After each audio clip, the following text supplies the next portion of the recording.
Quel est le moment le plus favorable pour boire de l'eau? Il m'a répondu ceci. Boire de l'eau à des moments bien définis, ceci va maximiser l'efficacité de cette eau dans votre corps. 2 verres d'eau juste après le réveil active les organes internes. 1 verre d'eau 30 minutes avant chaque repas améliore la digestion. 1 verre d'eau avant de prendre votre bain ou même votre douche diminue votre pression artérielle. 1 verre d'eau avant de vous coucher évite un accident vasculaire cérébral ou même un accident cardiaque, ce qui est notre sujet du jour. Donc, boire de l'eau avant de vous coucher évite d'avoir des crampes dans les jambes pendant la nuit, parce que vous devez savoir que vos muscles des jambes attrapent des crampes lorsqu'ils sont à la recherche d'eau et même d'humidité. Si vous buvez un verre d'eau avant d'aller au lit, cela empêchera beaucoup de choses. Mes amours, je vous invite à partager ceci pour que ça touche un maximum de personnes. Ça peut grandement sauver la vie. Au lieu de partager des informations inutiles, partagez ceci. Vous pouvez être sans même le savoir un futur sauveteur de quelqu'un. N'oubliez pas aussi que selon ce médecin, la majorité des crises cardiaques se passent le jour, habituellement entre 6 heures du matin et midi.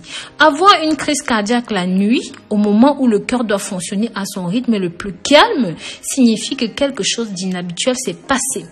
Des études faites par des professionnels de la santé dans ce domaine ont démontré que l'apnée du sommeil, le ronflement sont aussi à blâmer dans ce contexte-là. Si vous prenez une aspirine tous les jours, le mieux est de prendre cela le soir parce que l'aspirine a une durée de vie de 24 heures. Donc, si la plupart des crises cardiaques se produisent dans les premières heures de la matinée, l'aspirine serait plus concentrée dans votre système circulatoire et pourront grandement vous aider, et ceci même à votre insu. Vous devriez toujours avoir de l'aspirine à vos côtés, à côté de votre lit, votre table de chevet, tout ça. Ceci pour la simple raison que si par hasard, et que je ne vous le souhaite pas, vous êtes victime d'une attaque, il suffira alors simplement de dissoudre immédiatement 2 aspirines dans la bouche et d'avaler avec un petit peu d'eau.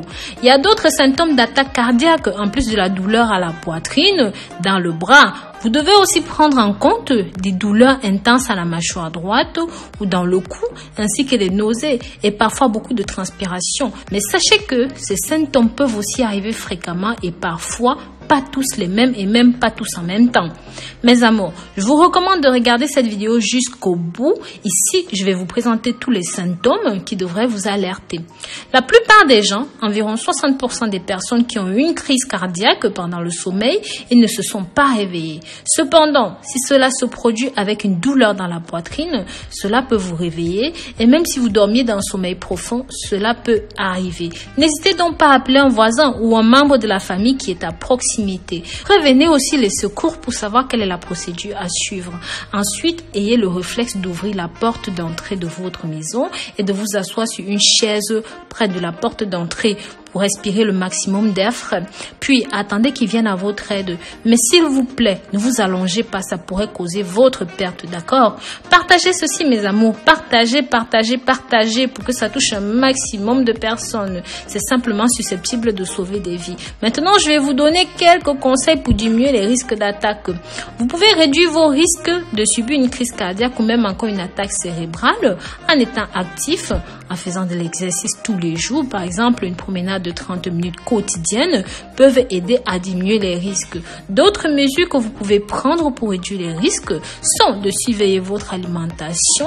Combien est-ce que vous mangez? Cela peut aider à réduire et à surveiller votre poids. Si vous êtes obèse, si vous êtes en surpoids, il ne faut pas fumer des cigarettes. Vous devez chasser cette mauvaise habitude. Si vous n'y arrivez pas, parlez-en à votre médecin pour qu'il puisse vous faire prendre en charge. Pareil, en cas de cholestérol, contrôlez correctement votre glycémie. Cela peut diminuer les risques d'avoir des crises cardiaques.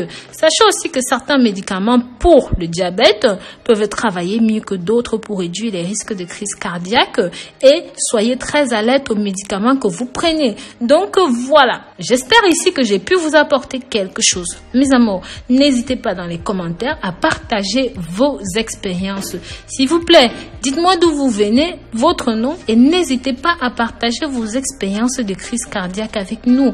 Prenez grand soin de vous d'ici là et sachez que je vous porte dans mon cœur. Bisous, bisous.